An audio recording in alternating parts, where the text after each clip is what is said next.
Bonjour à tous et bienvenue dans cette toute nouvelle vidéo où on va apprendre à augmenter et surtout à optimiser ses revenus sur Uber Eats. Donc on va voir des méthodes connues et d'autres moins connues pour justement augmenter ses revenus. Je suis livreur depuis 3 ans et donc j'ai eu le temps en fait justement de voir qu'est-ce qui fonctionnait et qu'est-ce qui ne fonctionnait pas, quels étaient les meilleurs moyens voilà, de gagner des sous sur Uber Eats. Donc maintenant, je le fais toujours, mais plus de temps en temps. Avant, je charbonnais vraiment beaucoup. Maintenant, voilà, là, j'ai dû travailler 5 jours en 2 mois. C'est juste vraiment, voilà, histoire de sortir un peu, c'est cool. Ça permet de rencontrer de nouvelles personnes, etc. Donc c'est plus pour ce niveau-là que je travaille plutôt que pour l'argent, mais j'ai des méthodes pour justement maximiser aussi ses profits et c'est pour ça que je vous les partage maintenant. La première méthode, ça va être le véhicule. Est-ce qu'il faut un vélo électrique, en scooter, moto ou voiture ou camion ou ce que vous voulez finalement? Pour moi, le mieux, en tout cas en ville, ça va être le vélo ou vélo électrique. Pourquoi? Tout simplement parce que vous n'allez pas vous taper des amendes à tire-larigot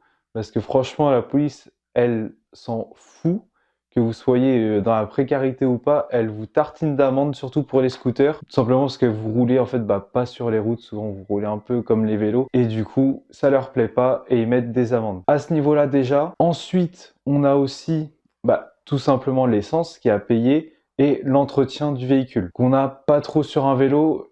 Pendant longtemps, j'ai roulé en vélo mécanique et ça coûtait voilà 100 € par an, je pense, de réparation. Donc pneus et en fait l'ensemble des pièces d'usure. Donc à ce niveau-là, c'est pas mal. Pas de coût non plus, justement, d'essence, etc. C'est vraiment vous qui allez travailler pour ça. Maintenant, je suis à vélo électrique, c'est pas mal. J'ai des gros pneus, ce qui me permet de ne plus changer mes pneus. En fait, je ne crève plus avec mon vélo. Donc ça, c'est vraiment un avantage phénoménal. Ensuite, avec le vélo électrique, vous faites moins d'efforts. Donc là, c'est vraiment dommage parce que tout simplement, vous faites plus de sport. C'est vraiment juste pour livrer et puis voilà, faire votre promenade tranquille. En scooter, c'est bien aussi, mais voilà, comme je vous ai dit, il va falloir quand même faire attention à comment est-ce que vous roulez. Est-ce que la police est clémente ou pas? Et voilà, au stationnement, tout ça, est-ce que vous dérangez? Finalement, personne. En voiture, ça va être plus compliqué. Tout simplement parce que pour le centre-ville, c'est une galère pas possible. Franchement, il y a beaucoup de monde qui le fait en voiture, mais vous vous rendez même pas compte à quel point finalement vous perdez votre temps et votre argent. Maintenant, il y a des endroits où en voiture ça sera mieux. Par exemple en montagne, tout ça, bon, c'est compréhensible. Cependant, dans les villes plates, etc., franchement, le vélo c'est beaucoup mieux, voire le scooter si vraiment vous n'avez pas envie de vous embêter. Maintenant, en voiture, ce qui va se passer, c'est que vous êtes dans les bouchons, vous devez vous arrêter H24, vous pouvez pas vous garer pour aller au restaurant, vous risquez de vous taper des amendes pour justement stationnement gênant, etc. Et ensuite, il vous faut une capacité de transport qui coûte 1500 € environ, et à ce moment-là en tout cas. Ce qu'il faut savoir, c'est que pratiquement personne ne l'a. Et si vous ne l'avez pas, en fait, vous n'avez tout simplement pas le droit de livrer en voiture. Et à ce moment-là, vous risquez encore de vous prendre une amende de plus en voiture. Il y a l'entretien et l'essence, et là, c'est vraiment beaucoup, beaucoup plus cher qu'en scooter. Donc, pour moi, la limite, c'est vraiment le scooter. Maintenant, si vous voulez le faire en voiture, faites-le, mais vous allez juste détruire vos profits dans l'entretien, dans l'attente, dans les amendes. En plus, pour ce qui est du vélo vs voiture, vous allez faire en fait exactement le même chiffre d'affaires. Je vais vous raconter une petite histoire. C'est-à-dire qu'un soir, moi j'étais en vélo et j'ai un pote à moi qui pouvait pas faire en vélo, il avait pas le temps, il avait pris sa voiture exceptionnellement. Ce qui s'est passé, c'est que j'ai fait plus de sous que lui, alors qu'il était en voiture sur un même temps donné. Donc on part en même temps ensemble, voilà, on fait nos courses chacun de notre côté, on se rejoint de temps en temps, etc. Et à la fin, on voit que finalement, j'ai gagné plus d'argent que lui, donc ça se jouait à peut-être une course, mais j'ai quand même gagné plus d'argent. Et ce qu'il faut savoir, c'est que moi, j'ai pas eu de coûts d'entretien, pas eu de risque d'amende, etc. Contrairement à lui, qui a dû attendre, qui a risqué justement d'avoir des amendes, et en plus, qui a dépensé de l'essence, d'entretien du véhicule. Donc à ce niveau-là, c'est beaucoup moins rentable de le faire en voiture. C'est pour ça vraiment que je conseille vélo, scooter. Donc là, vous l'avez bien compris que la voiture, pour moi, c'est à bannir, tout simplement parce que vous prenez des risques énormes, surtout avec la capacité de transport, pour finalement pas grand-chose, parce qu'en réalité, si vous prenez une amende, personne n'en a rien à foutre. Uber, il s'en fout. Donc, vous êtes en fait tout seul dans votre merde, et à ce niveau-là, c'est pas joli. Donc vraiment, je préfère vous conseiller, pour les débutants en tout cas, vélo, scooter maximum. De plus, en cas d'accident, si vous êtes en voiture, vous risquez de prendre un malus. Et là, voilà, ça rajoute encore des dépenses supplémentaires qui n'étaient pas prévues. Contrairement au vélo où en fait, si vous avez un accident, entre guillemets, c'est pas très grave, ça va pas affecter votre bonus. Donc à ce niveau-là, c'est aussi intéressant. C'est important de voir un peu plus loin que simplement sur le revenu qu'on va toucher. Il faut voir les dépenses derrière, etc. Maintenant, il faut savoir qu'on a un problème, entre guillemets, c'est qu'on doit avoir le statut auto-entrepreneur et non pas salarié ou d'entreprise. Vous ne pouvez pas créer une entreprise pour vous inscrire. C'est vraiment micro-entrepreneur. Ce qui se passe, c'est que pour la déduction d'impôt, c'est vraiment pas pareil. Si vous aviez une entreprise, ça serait vraiment le top. Et à ce niveau-là, je vous dirais, voilà, scooter, voiture, c'est OK, allez-y, foncez. Cependant, on est en micro-entrepreneur et à ce moment-là, en micro-entreprise, il n'y a pas de déduction d'impôt possible et donc c'est vraiment pas intéressant. Deuxième conseil, ça va être de ne pas attendre 40 ans au restaurant. Franchement, j'ai une règle à vous dire par rapport à mes 3 ans d'expérience, c'est que si on vous dit qu'il y a 5 minutes d'attente, il y en a en réalité 10. C'est souvent comme ça dans 99% du temps et des restaurants notamment, vous allez attendre en fait le double du temps annoncé. Donc à ce moment-là, ne croyez vraiment pas ce qu'on vous dit. Vous pouvez rester une fois pour dire « Ah ok, je vais tester, ça se trouve c'est vrai, etc. » Et notamment si vous voyez la commande, si elle vous dit « Ah c'est celle-là qui est encore en préparation », vous voyez que c'est vraiment proche de la fin, ok, restez. Maintenant, si vous voyez qu'il n'y a rien de démarré, si vous savez pas où elle est et qu'on vous dit « Ah ça sera dans 5 minutes », partez, vous aurez d'autres commandes ailleurs qui vous permettront de gagner plus. Je vois souvent des débutants qui vont attendre 15, 20, 30 minutes une commande. En 20, 30 minutes, j'ai le temps déjà d'en avoir terminé 2 et d'avoir pris 3, voire ma 4e commande ensuite, en 30 minutes. Donc je ne sais pas si vous vous rendez compte du temps que vous perdez et notamment de l'argent que vous perdez. Durant cette vidéo et notamment vers la fin, je vais vous donner un conseil bonus qui va permettre d'exploser réellement votre chiffre d'affaires. Mais là, pour ce petit conseil, vraiment, ne perdez pas de temps à attendre. Si vous avez une double commande, n'hésitez pas à annuler la commande qui n'est tout simplement pas arrivée. Vous dites, c'est pas grave. Ok, j'en fais qu'une sur 2 et à ce moment-là, ne vous inquiétez pas, faites-la. Vous perdrez moins d'argent à faire ça plutôt qu'à attendre. De plus, petit bonus pour les personnes qui ne savent pas, parfois vous allez annuler votre 2e commande et vous allez juste terminer votre première. Et au moment du paiement, vous serez payé pour les 2 commandes. Et ça, c'est un bug qui est génial. Tout simplement parce que vous en faites qu'une au lieu des 2 prévues. Vous faites moins de distance, vous perdez moins de temps et vous gagnez autant d'argent. Voilà, à ce moment-là, on sait que c'est vraiment quelque chose de fou. Vous êtes finalement payé à ne faire que la moitié du travail. Et donc là, c'est vraiment incroyable. Autre conseil, évitez les McDo, KFC, BK. Il y a énormément de livreurs. Donc ça peut être sympa, voilà, au début pour apprendre. Vous commencez vos premiers jours, votre première semaine, vous restez par là dans le coin. Ok, c'est nickel. Vous allez avoir des commandes. Il y a vraiment énormément de concurrence et les commandes, elles peuvent prendre en fait du temps à venir aussi. Vous allez peut-être perdre du temps à attendre malgré que ce soit des fast-food. Donc attention à ça. Ça peut être vraiment à double tranchant. Soit vous avez beaucoup de commandes et il y a beaucoup de livreurs et à ce moment-là, tout le monde est content, tout le monde a sa commande, tout le monde va travailler. Cependant, au moment où il n'y en a plus, vous allez voir un attroupement et finalement, il n'y a plus de commandes et donc personne ne travaille. Et comme vous êtes beaucoup, vous avez peu de chances de sonner. Ce que je vous conseille de faire, c'est plutôt de vous balader dans la ville. Baladez-vous, vous allez avoir des commandes d'un peu partout. Et comme ça, vous allez découvrir la ville, ce qui sera mieux pour la suite, pour vous déplacer. Et en plus, ça sera mieux, tout simplement parce que vous allez aller dans un restaurant, un autre, et vous allez développer votre capacité à savoir, ok, ce restaurant, il est bon, celui-là, il est pas bon. Ah, là, j'ai vraiment beaucoup de commandes par ici au niveau de ce restaurant. Et là, je vois qu'il n'y a pas beaucoup de livreurs. Donc, je vais plutôt me attendre ici, en fait, finalement, si jamais vous souhaitez vous poser, plutôt que d'attendre dans un lieu où il y a vraiment beaucoup de monde. Petite astuce, parfois, vous n'arrivez pas à passer en ligne, tout simplement que vous n'êtes pas dans la zone. À ce moment-là, vous vous rapprochez. Par exemple, je vois quand il y a des zones où on va attendre, vous cliquez à l'endroit où il y a beaucoup de livreurs et vous dit changer de type de véhicule, je sais pas quoi, ça marche pas. En fait, vous vous éloignez, vous allez un peu plus loin et vous faites OK pour se connecter et à ce moment-là, vous serez connecté et vous pouvez ensuite revenir là où il y avait beaucoup de livreurs. Bon, ça c'était la petite astuce annexe, mais voilà, évitez tous les McDo, tout ça, il y a vraiment beaucoup de monde, ça peut être sympa de temps en temps, vous passez à côté, bon, vous avez une commande, ok, allez-y, il n'y a pas de souci. Cependant, maintenant, attendre toute la journée là-bas, c'est vraiment pas un conseil que je vous donne. Pour moi, le mieux, c'est vraiment vous balader, trouver 1 ou 2 restos vraiment top, qui a beaucoup de commandes et peu de livreurs qui vont attendre. Moi, c'est le cas, j'ai réussi à trouver dans la nouvelle ville où j'habite un resto comme ça qui fonctionne super bien et où il y a peu de livreurs. Et en plus, avec l'autre astuce que je vais vous donner, ça me maximise mes profits, mais vraiment à mort, mon temps, mes profits, tout. Et donc c'est vraiment nickel. Si vous habitez au-dessus d'un restaurant, c'est aussi cool. Vous restez chez vous, vous connectez, vous descendez, vous prenez la commande, vous la livrez. Bon, ça c'est vraiment le cas royal, mais voilà, trouvez un restaurant partout dans votre ville, peu importe, et vous attendez là-bas, il n'y a pas de souci. Si vous êtes dans le cas royal, bah vraiment, félicitations à vous, vous avez vraiment énormément de chance. Pour l'autre astuce, on va se retrouver sur l'ordi et en fait, je vais vous montrer qu'avec les bugs Uber Eats, bah, vous pouvez vraiment gagner énormément d'argent et ne pas perdre votre temps. Vous avez un resto à un point A par exemple et un resto à un point B et vous devez aller par exemple en face traverser un pont et finalement bah, sur l'application ce pont il est bloqué et donc il vous fait passer par un autre endroit et il vous fait faire en fait le tour. Sauf que vous pouvez passer sur le pont principal et à ce moment-là il va vous compter une distance plus longue, vous allez gagner beaucoup plus d'argent à faire comme ça et après vous livrez par exemple à côté du restaurant B, vous livrez vos deux commandes et vous serez payé bah, finalement 6-8 euros pour avoir traversé le pont, alors qu'en réalité,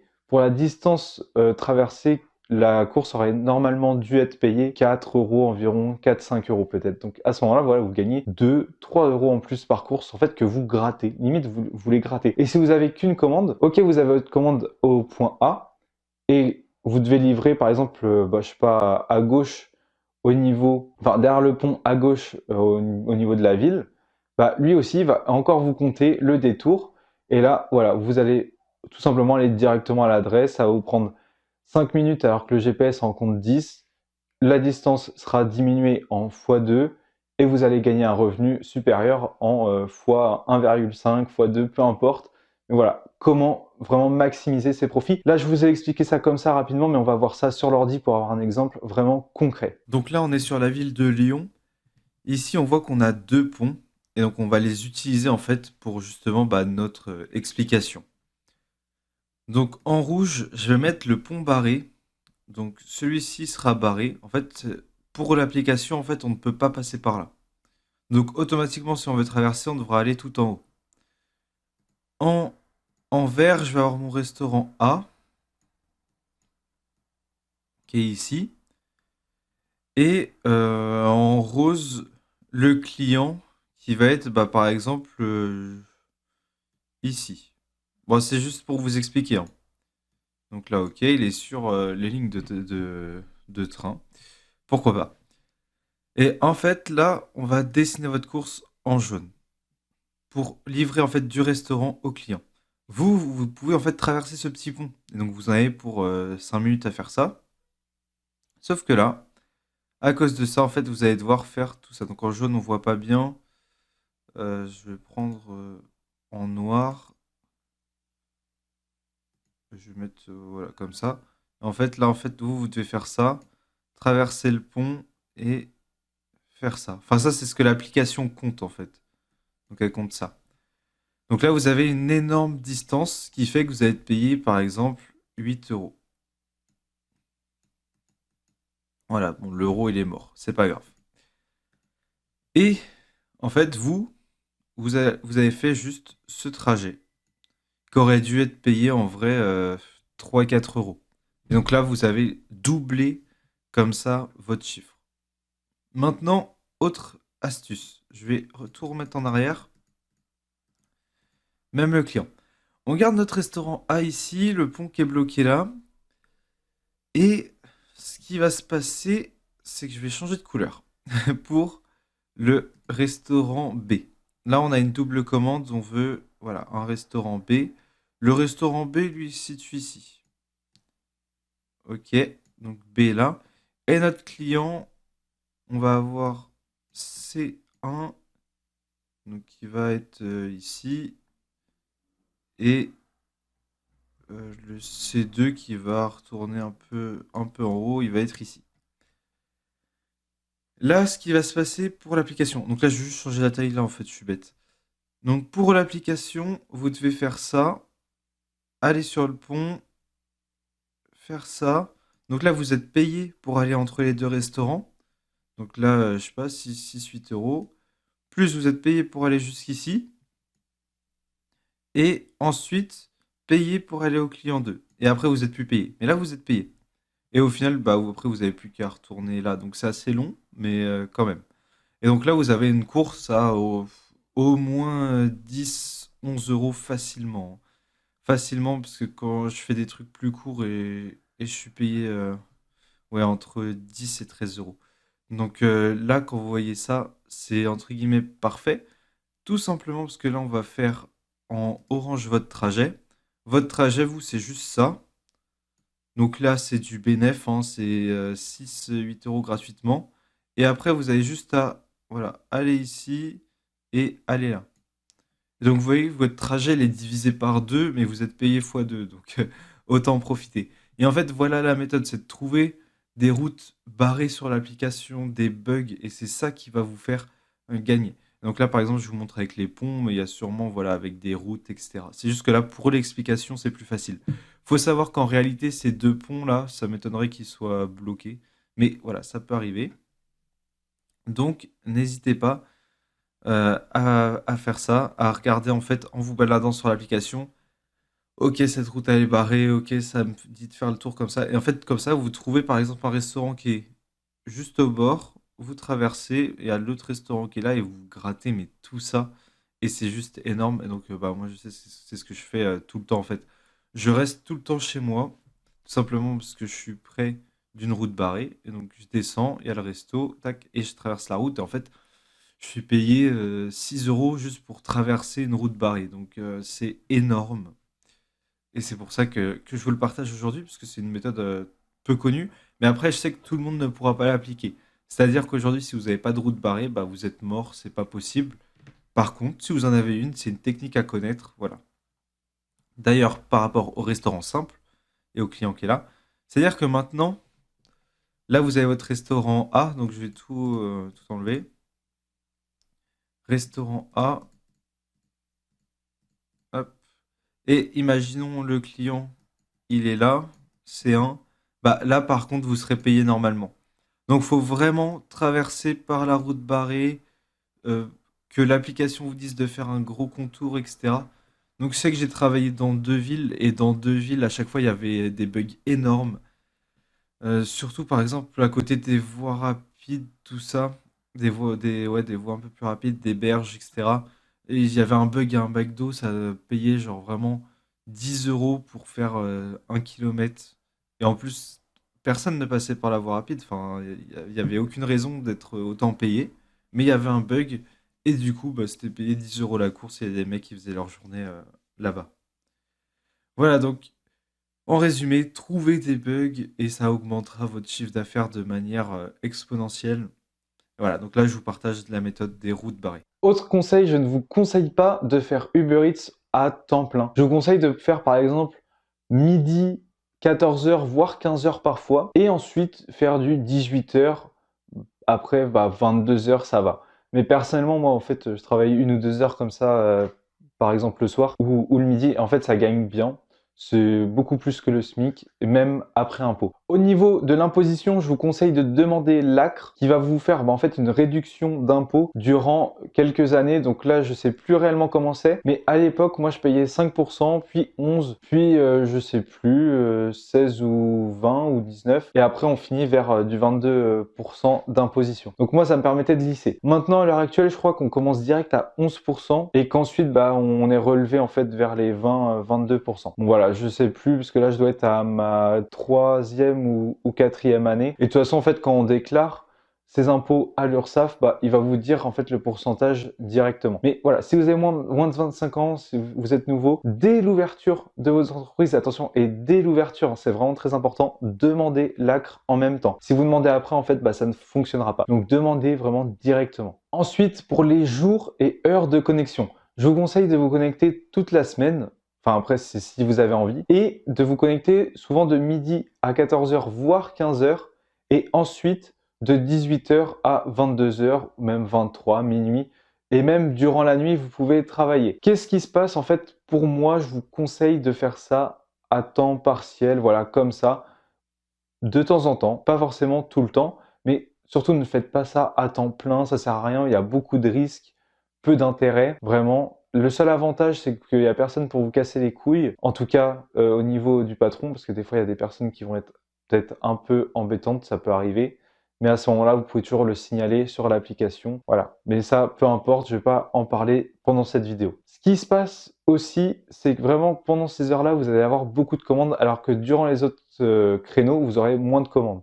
Et ça va vous permettre de vous libérer du temps en travaillant comme ça. Si vous travaillez midi 14h, 18, 22, 23, vous aurez du temps l'après-midi et le matin pour faire d'autres choses. Et ça, c'est vraiment important. Libérez-vous du temps. Ne restez pas esclave en fait de votre emploi. Voilà, ne restez pas esclave de votre emploi. Voilà, donc je trouve qu'avoir du temps, c'est extrêmement important. Et à l'heure actuelle, voilà, je vous dis que je travaille vite fait 1 ou 2 heures par-ci, par-là. C'est parce que je peux me le permettre justement parce que j'ai développé d'autres choses à côté qui me permettent de ne pas aller travailler, que ce soit en entreprise ou même faire Uber Eats. Si je fais Uber Eats, c'est juste pour le plaisir, pour sortir un peu, parce que sinon je vais rester chez moi et je vais travailler, mais je vais pas forcément aller dehors faire d'autres choses, sachant qu'actuellement je suis dans une ville que je ne connais pas et où je ne connais personne. Enfin, maintenant voilà, j'ai appris à découvrir la ville, notamment en faisant Uber au début, mais je connais personne dans la ville, donc j'ai aucun intérêt en fait à aller sortir à droite à gauche pour au rien. Moi, je travaille toute la journée, mais sur mes projets, il n'y a personne pour me dire fais ci, fais ça. Et de temps en temps, je vais aller faire Uber Eats pour sortir un peu et changer de mon quotidien. Ce que je vous conseille, voilà, c'est ces créneaux-là pour la semaine. Cependant, samedi et dimanche, n'hésitez pas à rester connecté toute la journée. Voilà, de 11h voire midi jusqu'à le soir. Et d'ailleurs, petite histoire.